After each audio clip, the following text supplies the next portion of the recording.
3 حاجات دول أولهم أول حاجة التخبيط مش الفشل، ودي بتبقى بالنسبة لك خبطة البداية.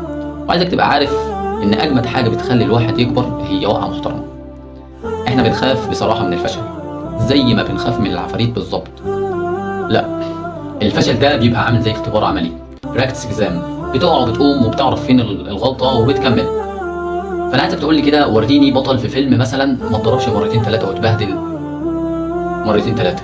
العبرة يا صديقي هنا مش في الضربة، العبرة هنا في الوقفة اللي بعدها، ازاي قام بظهر مفلول. دي العبرة بقى. وتاني حاجة عايزك تعرفها اللي هي الكومفورت زون، اللي هو السجن المريح. السجن المريح هو طول ما انت مستخبي في منطقة الراحة دي بتاعتك هتموت ببطء وانت واقف مكانك. اللي هو احنا بنقول الشجاع بيموت مرة واحدة والجبان بيموت كل يوم وكل دقيقة.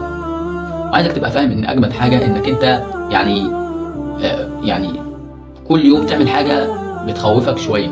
يعني مثلا تكلم المدير على الهوا،